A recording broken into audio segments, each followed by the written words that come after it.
Monsieur Joe Biden, se tenant sur la tribune des Nations Unies et s'adressant certainement à ses alliés ou à ceux qui croient encore à lui, parce que je ne dirais pas s'adressant au monde entier, Monsieur Biden déclare, je cite, « Vladimir Poutine a échoué dans sa guerre contre l'Ukraine. » Il continue. « Poutine avait l'intention de détruire l'Ukraine, d'affaiblir l'OTAN. L'Ukraine est libre, l'OTAN est forte, plus unie plus que jamais. » Alors, mesdames et messieurs et mesdemoiselles, nous allons voir tout à l'heure, en substance, tout ce que M. Biden a dit. Ça me fait plaisir de l'écouter encore une fois. Ça faisait quelque temps qu'il se faisait discret, parce que voilà, vous savez qu'il n'a plus toute sa tête. Et donc, le vieux, on écrit les discours, il vient, il lit, mais même dans cette lecture aussi, il arrive que le vieux soit très confus dans sa tête. D'abord, partagez la vidéo dans tous les groupes possibles. Je vais effectivement vous commenter cela. Poutine a échoué dans la guerre contre l'Ukraine, assure M. Biden. Alors,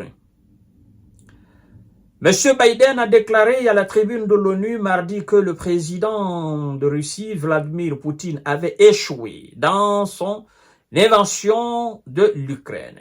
Le président américain a exhorté les Nations Unies à maintenir leur soutien à Kiev jusqu'à ce que l'Ukraine soit victorieuse. Il dit, je cite, « La bonne nouvelle, c'est que la guerre de Poutine n'a pas atteint son objectif principal. Il avait l'intention de détruire l'Ukraine, mais l'Ukraine est toujours libre. Il avait l'intention d'affaiblir l'OTAN, mais l'OTAN est plus grande, plus forte et plus unie que jamais, » a déclaré le président américain dont c'est le dernier discours devant l'Assemblée générale de l'ONU, New York. Le président M. Volodymyr Zelensky était dans la salle. Bravo, M. Biden. D'abord, je dois vous signifier que il n'a jamais été dans les objectifs principaux de M. Vladimir Poutine de détruire l'Ukraine. Ça n'a jamais fait partie de son plan, premièrement. Deuxièmement, Vladimir Poutine, disons, n'a jamais, en quelque sorte, disons, agressé vraiment l'Ukraine. D'accord? Je m'explique. En fait, l'Ukraine est utilisée par l'Occident pour museler la Russie. Et donc, l'Ukraine est le terrain de bataille entre l'Occident et la Russie. Et sur ce terrain de bataille, chacun est en train de sauver son camp. Poutine, qui est là pour sauver les russophones et leurs droits, M. Biden, qui est là pour sauver la partie de M. Zelensky de cette nation, de ce même pays, qu'il espère vraiment garder sous son influence dans le domaine de la géostratégie et de la géopolitique. Sinon, croyez-moi, mesdames et messieurs, si Vladimir Poutine avait l'intention de détruire l'Ukraine, si Vladimir Poutine voulait vraiment, n'est-ce pas, que ça soit une agression russe contre, effectivement, l'Ukraine, croyez-moi que Poutine n'allait pas engager des pourparlers. On n'allait jamais assister à ce qu'on appelle les accords de Minsk. On n'allait jamais assister à ce qu'on appelle les accords d'Istanbul. En fait, c'est après l'échec, la non-application, le non-respect de ces accords. Sinon, Vladimir Poutine a dit quoi? Il a dit, quand ça a commencé, quand ils ont commencé à mater leur propre peuple, les russophones, c'est-à-dire les Russes qui sont en Ukraine, quand ils ont commencé à mater ces gens, à leur piétiner, les gens, ils nous ont fait appel. Ils ont dit, Monsieur Vladimir Poutine, il faut que tu viennes nous sauver, nous sommes aussi des Russes. Nous avons dit, nous n'allons pas entrer en Ukraine. Nous allons faire en sorte que l'autorité ukrainienne puisse respecter votre droit. Et que les autorités puissent organiser des élections libres, transparentes et crédibles afin que ce pays soit un pays normal. Et donc, qu'est-ce qui s'est passé par après? Évidemment, c'est après tout ça, on a assisté à des différentes réunions entre, d'une part, la Russie, de l'autre, l'Occident. Mais pourquoi l'Occident s'est mêlé dans la danse? Pourquoi l'Occident s'est retrouvé autour de la table avec la Russie? C'est ça la question. L'Ukraine n'est pas la Russie. Mais il y avait déjà anguille sous roche. Ça, vous devez le savoir. C'est pourquoi l'Occident s'est retrouvé autour de la table avec la Russie pour parler et pour effectivement signer ces accords qu'on appelle l'accord de Minsk, qui stipulait l'application rigoureuse et stricte du droit des russophones, l'organisation des élections libres, crédibles et transparentes dans ce pays, et que l'Ukraine devrait être un pays normal. Maintenant, ceux qui ont voulu que ça soit, que ça tourne à leur avantage, ben, eux, ils ont refusé l'application des accords de Minsk. Ils ont dit à Zelensky, alors il ne faut pas les respecter. Après, eux-mêmes, ils ont dit qu'ils ont fait tout cela pour réarmer l'Ukraine. Alors, pendant ce temps, la Russie n'était même pas encore sur le terrain en Ukraine. La Russie, M. Vladimir Poutine, n'avait même pas encore préparé ses militaires. Mais ils ont dit, nous avons fait cela pour que l'Ukraine se réarme contre la Russie.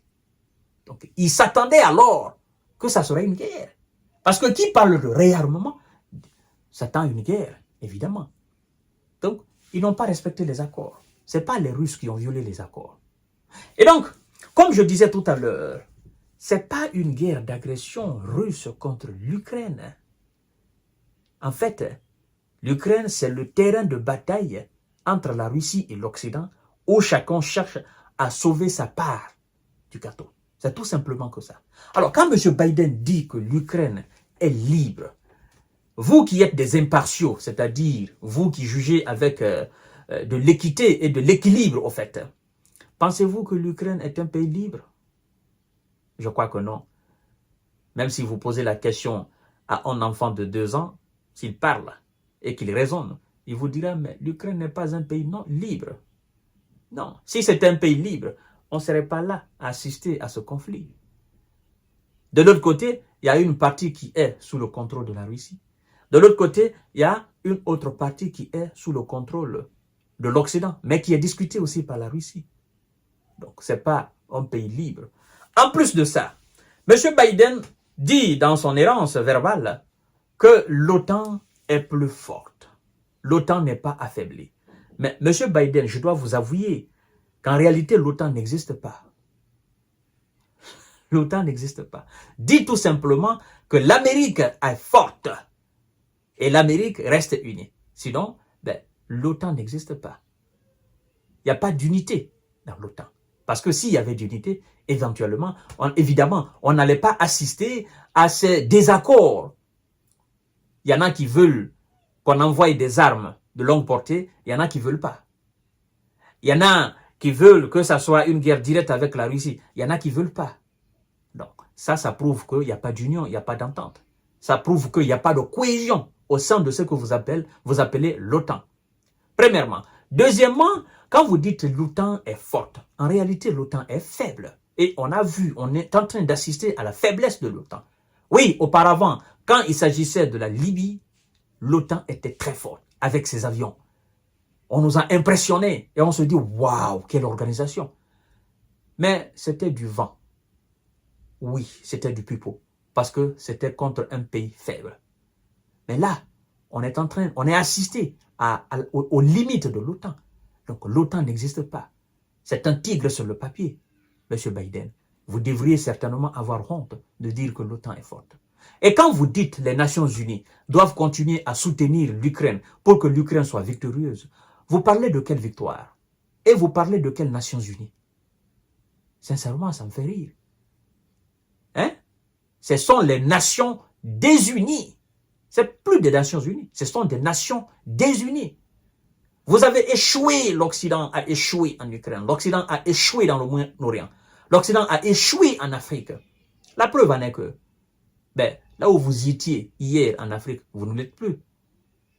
au Moyen-Orient, là, entre l'Israël, l'Iran, le Liban, ben, vous avez échoué à apporter la paix dans cette partie de notre planète Terre.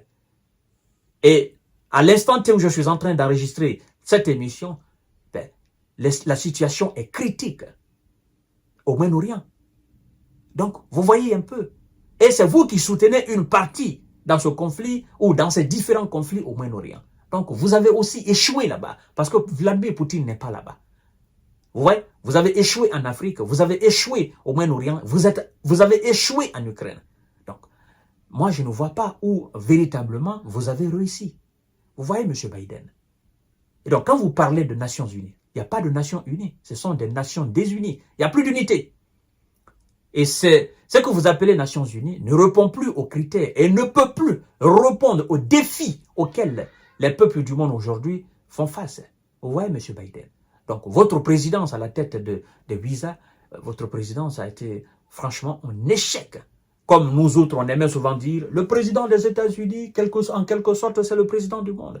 Ben, si vous étiez le président du monde, vous devez savoir que vous avez échoué. Si vous étiez, n'est-ce pas, les gendarmes du monde, vous devez savoir que vous avez échoué dans votre mission régalienne d'apporter la paix et effectivement d'imposer la stabilité à travers le monde. Mais puisque vous n'êtes pas gendarme du monde, et donc puisque vous n'êtes pas président du monde, ben écoutez, vous êtes président des États-Unis, vous êtes président de l'OTAN, et donc vous avez échoué partout où vous avez été. Vous avez été incapable d'aider l'Ukraine à dérussifier l'Ukraine. Vous avez été incapable d'aider M. Zelensky à repousser les Russes. Parce que l'échec de la Russie, c'est ça. Si la Russie était mise hors de l'Ukraine, on se serait dit, ben, c'est un échec cuisant. Ben, c'est la Russie qui est en position de force. Et pendant même que vous étiez, n'est-ce pas, sur cette même tribune de l'ONU, vous devriez savoir que dans la ville ukrainienne de Vuhledar, la Russie était en train là de vous pilonner encore. Parce que ce n'est pas l'Ukraine, c'est l'OTAN. Mesdames et messieurs et mesdemoiselles, je vais parler de ce discours, de cette sortie de M. Biden jusqu'à demain. Je ne vais pas finir. Donc, vous avez compris en quelque sorte que son discours, ben, c'est du vent. Les gens même étaient assis, les gens rigolaient. M. Biden, perdu complètement, humilié par Vladimir Poutine. À tout à l'heure.